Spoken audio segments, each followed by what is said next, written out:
Hi, welcome to our channel where we share the most intriguing stories. In the quiet mountains of Wyoming, John and Ellie Mason thought their land was untouchable until a ruthless HOA president declared war on their property. What began as petty mailers soon turned into forged deeds, midnight invasions, and a fight for survival against a conspiracy far bigger than they imagined. There's a certain peace that only comes from waking up to silence. No sirens, no honking, no buzz of leaf blowers or weed whackers, just wind in the pines, a distant woodpecker hammering away at some poor sapling, and the creak of our old porch swing brushing against the rails. That's how most mornings started at our mountain cabin outside Lander, Wyoming, a piece of land passed down from my Uncle Cal, who believed in two things: tight fences and tighter legal documents. I'm John Mason. Used to work as a federal fraud investigator, mostly internal embezzlement and procurement scams. Nowadays, I consult when I feel like it, which isn't often. My wife, Ellie, she's the real hammer in the house. Deputy court officer, sworn in with the county, and probably the only person I've ever seen make a repo guy cry just by reading an eviction order out loud. We live on about 40 acres surrounded on 3 sides by national forest, and on the 4th by the creeping edge of suburbia, a sprawling HOA development called Deer Brush Creek. Started popping up 5 years ago, townhomes, ski chalet wannabes, designer fire pits, and with it came Karen Van Miller, the president of their sparkling new HOA, and a woman who treated the term community standards like a holy crusade. It started civil. Karen would send us mailers inviting us to join the HOA to promote unity and ensure consistent property values. Ellie laughed so hard at the first one she almost pulled a muscle. We weren't within their platted subdivision, and we had the land surveys and the trust papers to prove it. Then the tone shifted. The HOA started leaving us printed community guidelines with highlighter marks on them, notes like "just something to consider" scribbled in the margins. One time, we found a pamphlet about HOA benefits duct taped to our mailbox with a "Welcome Future Neighbor" post-it. Ellie called the sheriff and filed a nuisance report just to set a paper trail. But Karen didn't give up.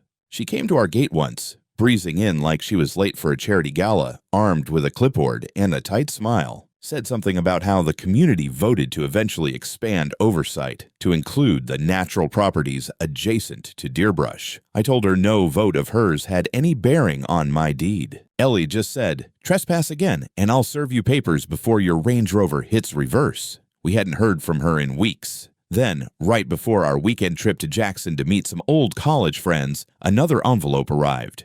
Fancy stationery. Deer Brush Creek HOA letterhead. I unfolded it at the kitchen counter while sipping coffee.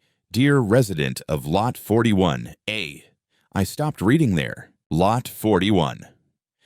A was what they'd been calling our land for the past year, even though no such designation legally existed. It was our property, Mason Trust Parcel 3, by county records. The letter went on with some gibberish about reintegration efforts for the benefit of communal integrity and an operational compliance review scheduled for the coming weekend. "This is starting to sound like a cult," I muttered. Ellie looked over my shoulder, snorted, and said, "Reintegration? Of what exactly? Our lawnmower?" We weren't alarmed, not yet. It read like yet another HOA bark with no bite. Still, out of caution, Ellie shot a copy of the letter to her contact at the county clerk's office and requested they flag any title movement attempts tied to our parcel, just in case. We packed light, left Friday morning. Jackson's a few hours' drive, but worth every minute for a weekend of drinking overpriced beer and trading old DOJ war stories. Ellie joked on the way out that maybe Karen would sneak in and polish our brass door knocker while we were gone. As a public service. The gate was left unlocked as always. Out here, locked gates were more for elk than people. I should have trusted my gut when I paused before the turnoff and looked back up the gravel. Something in my spine tightened, but I shrugged it off. We'd dealt with Karen's kind before. Paper tyrants, nothing more. We didn't know yet that by the time we pulled into Jackson, Karen and her little army were already halfway through staging their own occupation. We were barely halfway through the second round of drinks at the Snake River Brewery when my phone buzzed. I ignored it at first. Then it buzzed again, this time a call. Tom Weston, one of the few neighbors near our property who still had a landline and knew how to mind his business. If Tom was calling, it wasn't to chat. I stepped outside onto the patio, pressed answer. Tom? You better get back here, John. What's going on? There's a convoy on your property. I felt my pulse slow and sharpen at the same time. Who? Your HOA friends. Van Miller's out there in a white SUV with some clipboard jockeys and a flatbed trailer full of junk. They opened your gate and drove straight in like it was a parade. What kind of junk? Boxes labeled HOA property, tools, ladders. Looked like some signage. One of them climbed your porch and started measuring your door. I didn't wait for the rest. I told Tom to take pictures, not confront anyone, and hung up. Ellie was already off her bar stool checking her messages. The alert from the county system had come through. Karen had filed a request to update parcel status to align with regional development needs. And she didn't stop there. She's submitted a certificate of non-occupancy, Ellie muttered, scrolling. Claimed the property is uninhabited and has defaulted into community jurisdiction due to non-participation. She wants a paper trail, I said, teeth grinding. One she can wave when the real law shows up. Ellie was already calling the sheriff's department. I'm flagging the entry as criminal trespass and impersonation of authority. If she tries to say she's been deputized by community vote again, I'm going to file a claim for attempted seizure. We didn't finish our drinks. I drove through the night, headlights cutting across dark Wyoming highway, while Ellie kept cataloging every piece of paper we had. Deed copies, trust history, our notarized response letters, the county's land boundary confirmation. We pulled into our driveway a little after 2 in the morning. The gate, our gate, was wide open. The scene ahead was lit up like a work zone.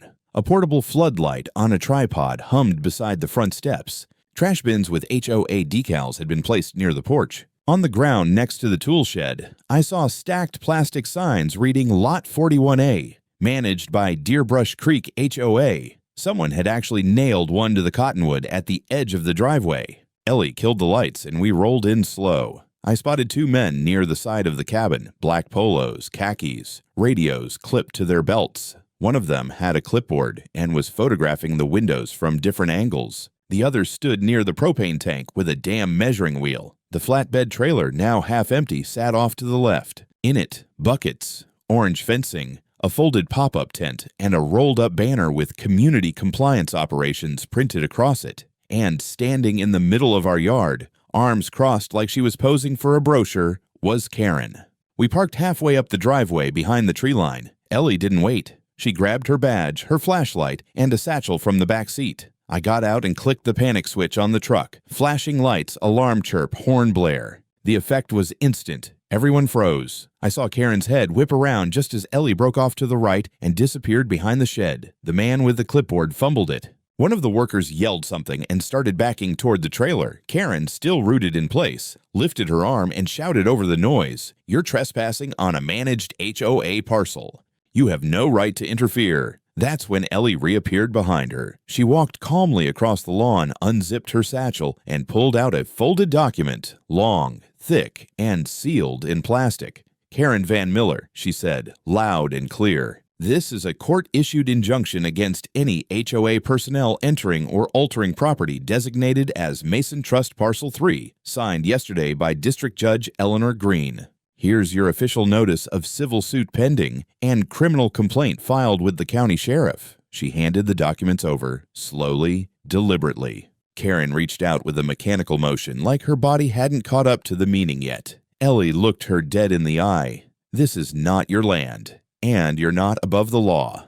For a few seconds, no one moved. Then one of the officers bolted, dropped his measuring wheel, leapt over a planter, and disappeared into the woods like his pants were on fire. Karen stood frozen, papers shaking slightly in her hand. The banner slipped from the trailer and flopped onto the grass behind her. I stepped forward. "I suggest you start packing. You've got 5 minutes before the real law shows up." Karen didn't speak for a long while. She just stood there, clutching the injunction like it might catch fire if she opened it. Her mouth twitched once, then again, like she was trying to manufacture words that wouldn't come. Behind her, the other compliance officer, a stocky guy with gelled hair and an HOA windbreaker, started slowly backing toward the flatbed, eyes wide like a raccoon caught raiding a cooler. Ellie was already documenting everything. She took photos of the signage, the boxes, the position of the trailer, the names on the HOA property stickers. She even recorded a video of Karen frozen midfield like a broken chess piece. Then I heard the distant crunch of tires on gravel.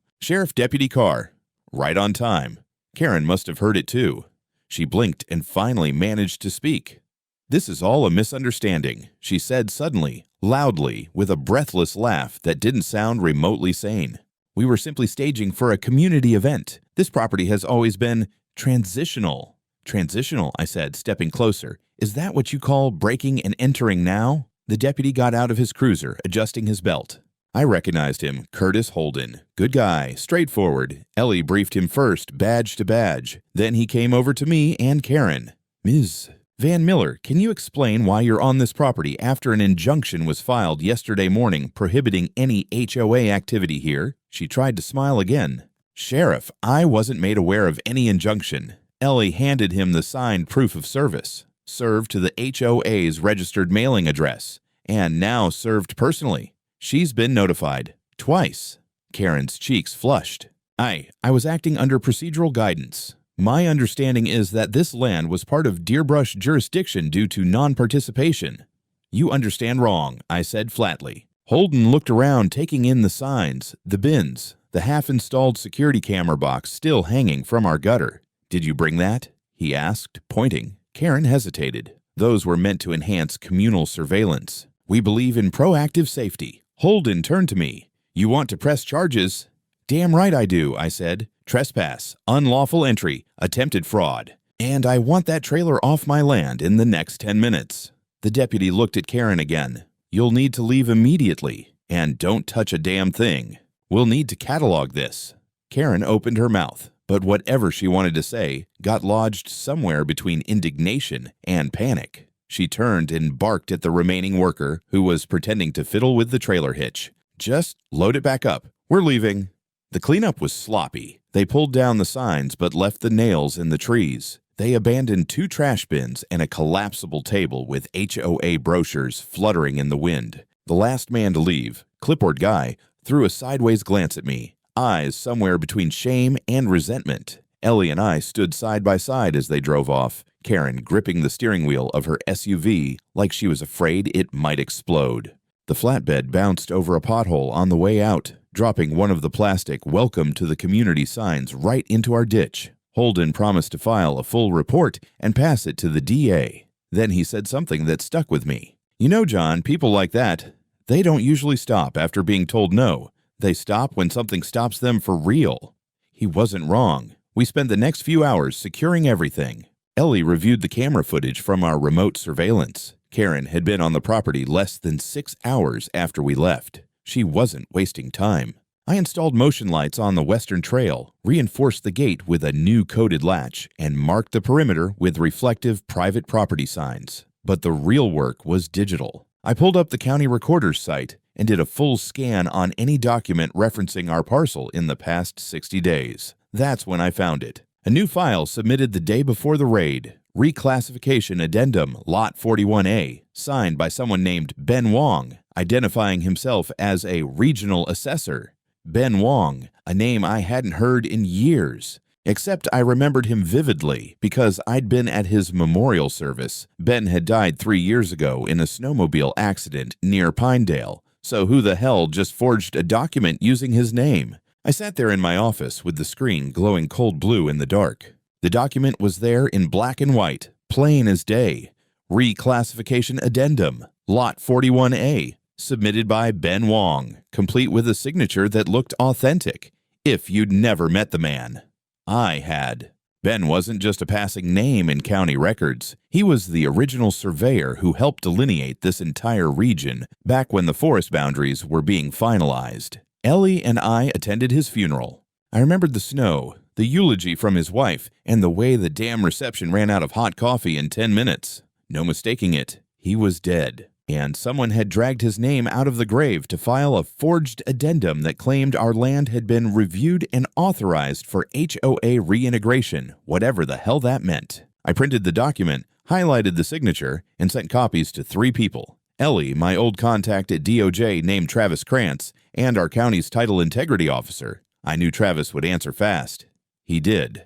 27 minutes later. His message was short. John, this is very bad. Not just fraudulent. This has the markers of a coordinated document laundering attempt.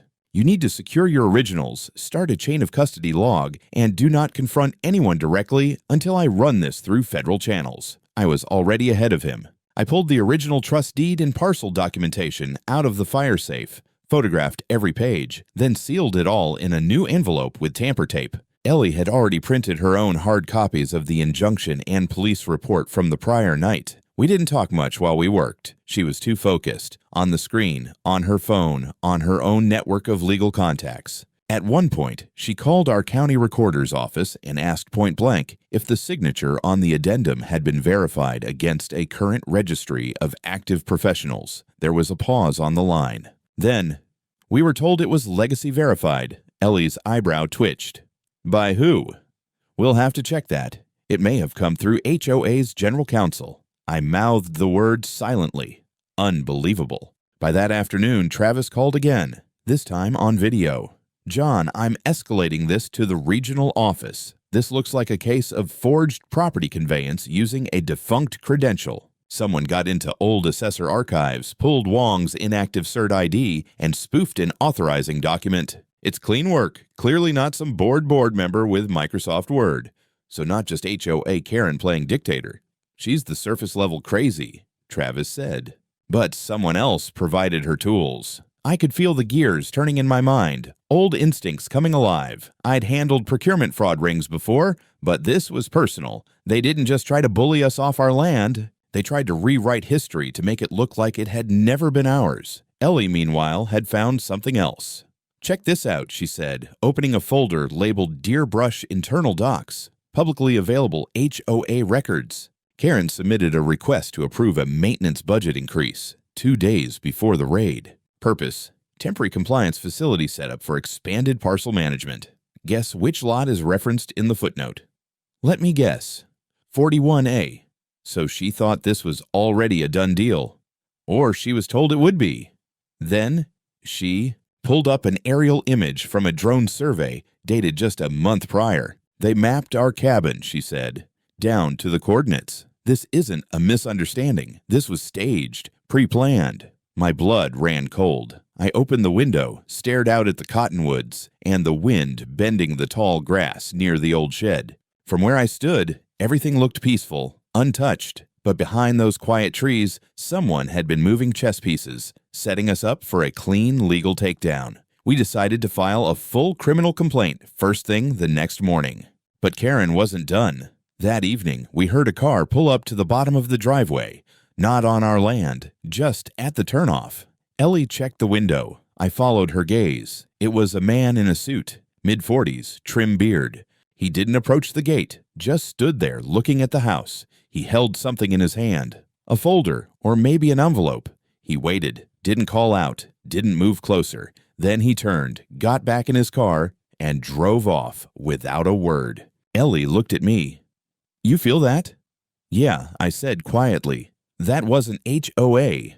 The morning after the man visited the edge of our property, Ellie and I were already dressed for war. She had her prosecutor-grade binder stuffed with legal ammunition, and I was carrying a full duplicate set of documents we intended to drop at both the county DA's office and the regional title fraud division. The drone footage, the forged addendum, Ben Wong's death certificate, our parcel history, the chain of title, it was all organized, labeled, time-stamped. We drove down to town in separate vehicles. Redundancy. It's how we thought now. Ellie peeled off toward the courthouse, while I made my way to the planning office. The moment I stepped into the clerk's vestibule, the receptionist gave me a stiff smile that immediately read, "You again." I asked to speak to Director Jeff Combs, head of regional records. She blinked, made a call, and I was ushered to a side conference room. Jeff came in a few minutes later, his jaw tight.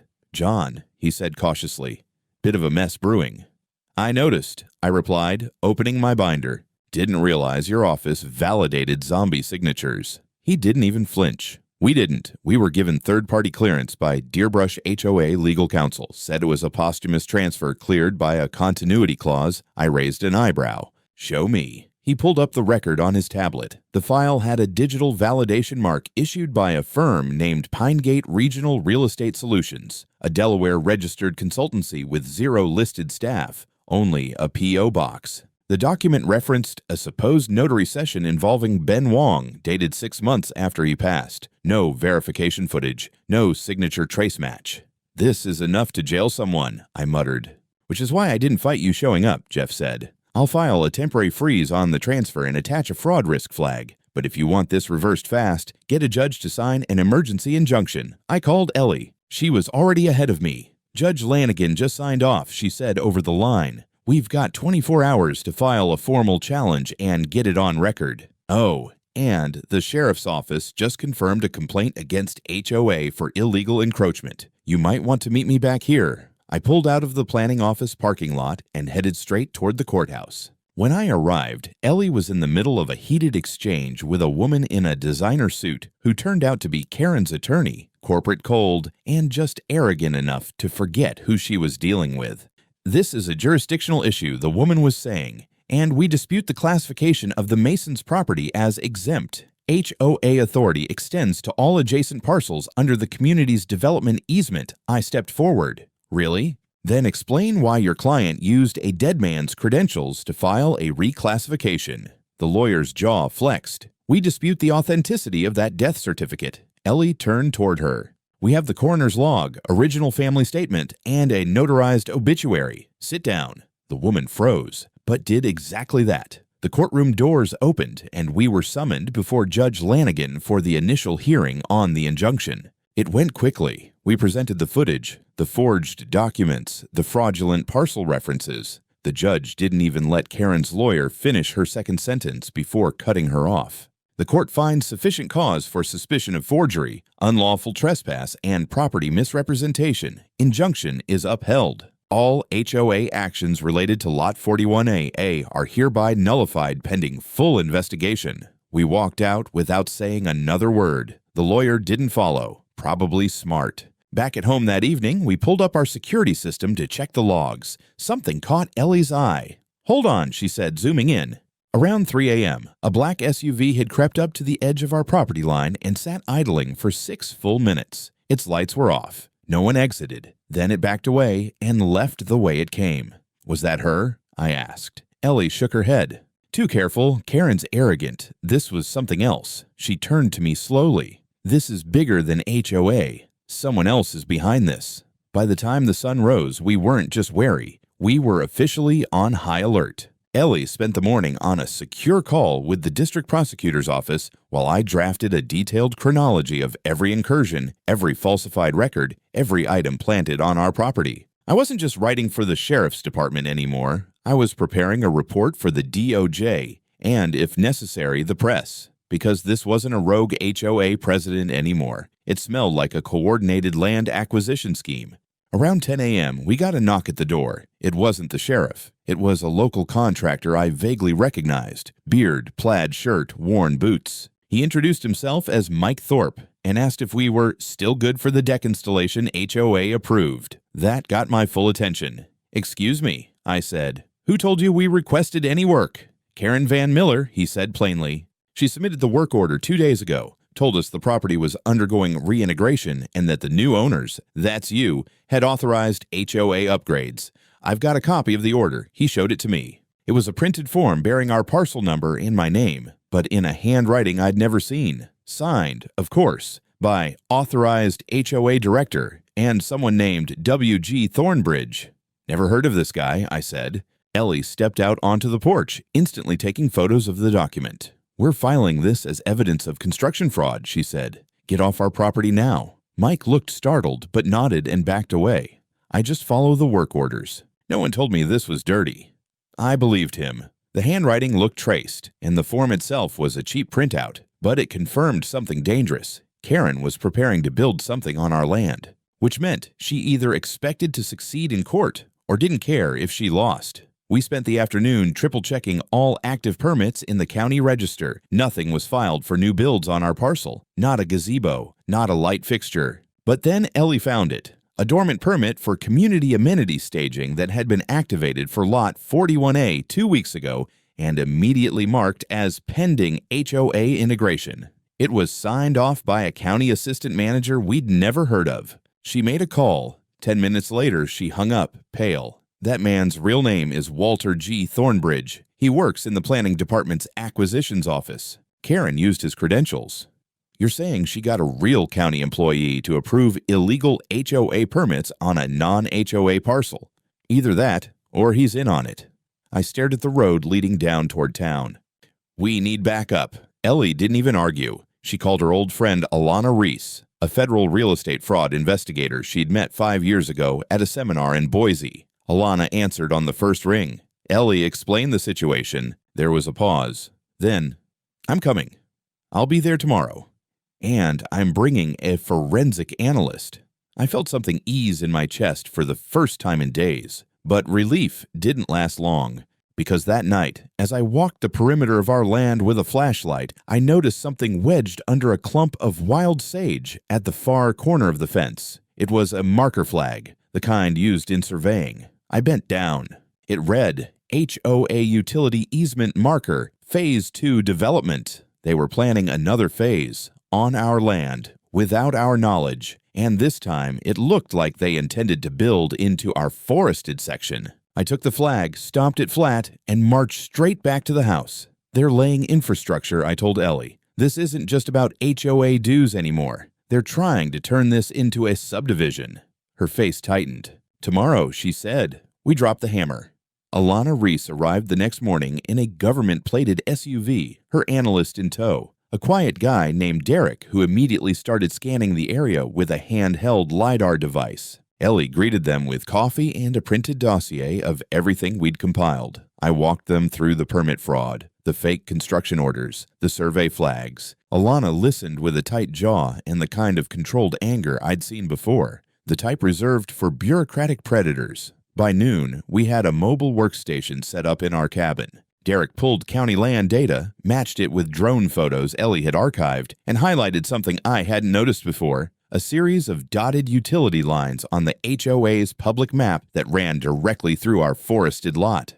Look here, he said, pointing at the screen. They've redrawn the boundaries on their internal GIS overlay. According to this version, your cabin and 3 surrounding acres have been reclassified as Lot 41A through 41C. And get this, it's marked HOA acquired reserve space for public access and development. I felt like ice had been poured down my back. They were already acting as if they owned it, not planning, declaring. Alana was already texting someone. I'm escalating this to the U.S. Attorney's Office. This level of premeditation with altered cartography, forged permits, and fraudulent filings hits federal statute, wire fraud, conspiracy to commit land theft, possibly RICO if HOA funds were used. Derek added, and don't be surprised if someone in county planning is on her payroll. You don't get this many approvals with this many holes unless palms are being greased. That afternoon, Ellie and I took them on a walking inspection of the entire property boundary. At the rear slope, we found a partially buried plastic box. It looked like a junction point. Derek opened it and confirmed active power lines, installed covertly, no doubt under the utility easement fraud. It was a ticking liability time bomb. One fire, and the HOA would claim negligence. On land they didn't own. We took photos. We logged GPS coordinates. Ellie recorded a statement describing the unauthorized work. Then came the spark. As we returned to the front drive, a gray SUV rolled up. It was Karen, not in her usual community theater dictator garb, but in a smart tan suit, the kind she probably wore when schmoozing county clerks. She stepped out confidently, holding a clipboard. Well, I see you've brought an audience, she said with a sharp smile. I stepped forward. You're trespassing. She ignored me. I'm here to deliver a final notice of compliance. Your property has been listed as non-conforming, but within boundaries of jurisdiction due to community necessity. We are within our legal rights to— Karen, Alana cut her off, flipping open her badge. You are being investigated for federal land fraud. Every word you say is being recorded. Karen froze. Her mouth opened, closed. Then she turned on her heel without another word, stormed back into her vehicle, and reversed so fast she nearly ran over her own foot.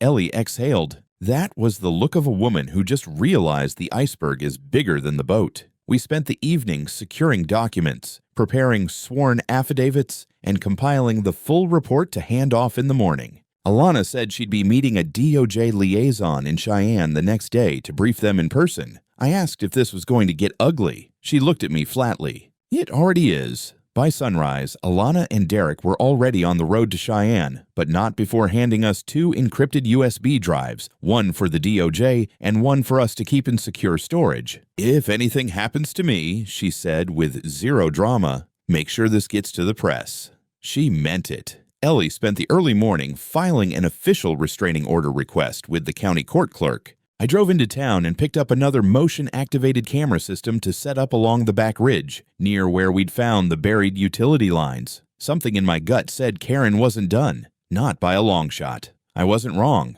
That afternoon, Ellie's phone buzzed with a live alert from one of our new perimeter cams. A silver truck, no plates, had pulled up at the edge of our property. 3 men in construction gear exited, carrying spools of cable and a pneumatic drill. One of them started marking the ground with orange spray paint. They weren't HOA workers. We didn't recognize them. But they were acting with the confidence of men who believed they had orders. Ellie grabbed her jacket and her warrant book. I grabbed my GoPro and my sidearm. We drove down the slope in the truck and cut across the front meadow, coming in quietly until we were nearly on top of them. Ellie jumped out first, flashing her badge. "You're trespassing on private land. Put the equipment down and show your work orders. Now." One of the men, a guy in a red hoodie and construction vest, scoffed. We were told this was cleared for trenching. Lot 41 HOAs doing broadband expansion. They got the green light. Ellie's eyes narrowed. No such lot exists. This land is held in a private family trust, legally exempt from HOA jurisdiction. You are operating without permit or owner consent. That's a felony. They froze. One of them looked around nervously. Another muttered, "I told him this felt off." I stepped forward, camera recording. "Give us the name of the person who hired you. Right now, or you're leaving in cuffs." The man in the hoodie caved. "Karen Van Miller. She met us at the HOA office this morning. Said she had ownership docs and wanted the install done before Friday." Ellie didn't even blink. "You're leaving. Right now. If you come back without a court order, you're getting arrested for criminal trespass." The men packed their gear, apologizing, and drove off. 10 minutes later, Ellie filed a report with the sheriff's office. This time, the deputy on duty didn't give us the usual, "It's probably a misunderstanding." He'd seen the bulletin. The feds had issued a preliminary hold on Karen's assets, pending investigation. Her name was already flagged. We thought maybe, just maybe, that would be the end. But the real punch came an hour later when the county clerk's assistant called Ellie back in shock. "You need to see this. Karen's filed an emergency petition to have your land redesignated as HOA-administered emergency commons due to wildfire preparedness. It's backed by a notarized letter from a supposed fire marshal. I don't think it's real." We drove down immediately. And the letter? Fake header, wrong font, no state seal, and the named fire marshal? A man who had died 6 years ago. This wasn't just power-hungry HOA behavior anymore. This was full-on criminal impersonation and document forgery. Ellie turned to me and said, "It's time to end this." That night, while I installed the last of the perimeter defenses, she made 2 calls, one to a federal prosecutor we'd worked with back in D.C., and another to the state investigator overseeing HOA fraud cases. She handed over everything. The fake marshal letter, the testimony from the workers, the footage from the GoPro. The next day, they would come with federal warrants. And Karen had no idea. The federal warrants arrived before noon. 2 unmarked SUVs rolled up to the HOA office, a sterile building wedged behind a yoga studio and a frozen yogurt chain. And within minutes, agents from the U.S. Attorney's Office and FBI were escorting out Karen Van Miller in handcuffs. Her expression wasn't defiant or shocked. It was blank. Hollow, the kind of look people get when they're finally caught in a lie so big there's no room left to breathe. But the real fireworks happened back at the cabin. Around midday, while Ellie was coordinating with county investigators, I noticed our driveway security feed flash a vehicle alert. A white crossover SUV with out-of-state tags had parked near the back trail. I checked the other cams and saw 2 figures heading up the ridge, cutting between the trees. One of them had a drone controller. The other carried what looked like a small filing case. I didn't wait. I pulled out the handheld megaphone from the garage, hit the live feed app on my phone, and stepped out onto the upper balcony. As the two came into view, I clicked the mic. "Stop walking. You're on private land under federal investigation. Turn around now or you'll be detained." They froze. One of them, a man in a fitted blazer, shouted back, "We're media. Just getting footage. Public interest story." That might have worked if he hadn't been holding Karen's embossed HOA briefcase, the exact model she'd used at the last HOA meeting we crashed via Zoom. I stepped inside and called Ellie. She didn't ask questions. She radioed the county investigator who was already on site with her, and both were on the trail within 10 minutes, accompanied by a sheriff's deputy. They intercepted the intruders right before they reached the ridge. Turned out one was a freelance PR rep who'd been hired, under the table, by a concerned citizen group to recover and sanitize HOA records. The other was a local YouTuber known for staging viral audit stunts. But what made Ellie's jaw clench was the sealed manila envelope inside the case. It was addressed to Wyoming State Recorder's Office, with a forged deed transfer form, a fake utility access agreement, and a fraudulent notarization with our land coordinates on it.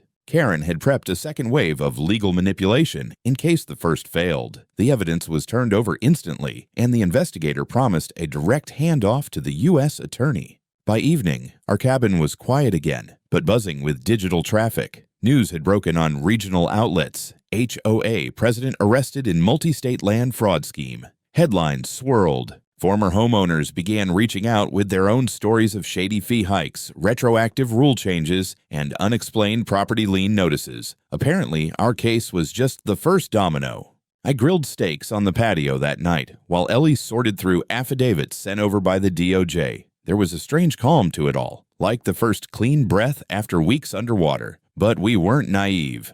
"Don't let the silence fool you," I muttered, flipping a ribeye. Ellie raised an eyebrow. "It's the silence before the plea deal. Or the meltdown." I smiled, but I kept my sidearm on the table. The gate stayed locked. The security lights stayed on. And the envelope with Karen's final forged documents. It went straight into evidence, sealed, cataloged, and stored with the rest. The sentencing hearing was set for a Friday. Symbolic, I guess. Wrap the week, wrap the fraud. Ellie and I didn't need to testify in person. The evidence spoke louder than anything we could have said, but we still showed up, not out of obligation, out of principle. After months of invasion, lies, forgeries, and attempted theft, we wanted to look Karen in the eye when the hammer came down. The courtroom was smaller than I expected, tidy, sterile. Karen sat alone at the defense table. No HOA board, no supporters, no smug confidence. Just a public defender flipping through a folder like he didn't want to be there. Her expression, somewhere between deflated and ghost white, shifted only once during the entire proceeding. When the judge read the line, based on the premeditated nature of the fraud, abuse of authority, multiple counts of document falsification, and attempted conversion of federal trust land, this court hereby sentences the defendant, Karen Van Miller, to 12 years in federal custody. 12 years. She didn't cry. She didn't flinch, but something behind her eyes cracked. I saw it. The mask slipped for just a second, and behind it was nothing but failure. Outside the courthouse, reporters swarmed. We didn't give interviews. We didn't want a platform. Ellie just said, "The law works when you enforce it." That's what we did. And that was that. But the fallout continued. Within a week, the HOA collapsed entirely. Several former board members fled the state. The development company behind Deer Brush Creek declared Chapter 11, and homeowners started banding together, this time to dissolve the HOA and push for county-managed governance. Turns out Karen had been quietly filing maintenance reimbursements to herself, embezzling community funds, and blocking property sales that didn't fit her vision. By mid-fall, Ellie and I finally had the cabin to ourselves again. Really, to ourselves. The trail cameras stayed quiet. No more drones, no unmarked trucks, no clipboard warriors in reflective vests. I spent a weekend installing the new biometric gate system. The tech was military grade. Facial recognition, encrypted access logs, solar backup. Ellie walked by as I tested the scanner, holding a mug of coffee. "You over-engineering it again?" she teased. "It's not paranoia," I said. "It's closure." She smiled. Then she turned to the gate, touched the keypad, and muttered, "Let them try again." I mounted a new sign next to the keypad. Bold black letters, private property, not part of HOA. Trespassing, immediate arrest, property monitored by federal systems. But my favorite addition was more subtle. A smaller plaque on the fence post, hand engraved by Ellie. They picked the wrong wife. We never had to deal with another HOA rep again. But if they ever came back, we were ready.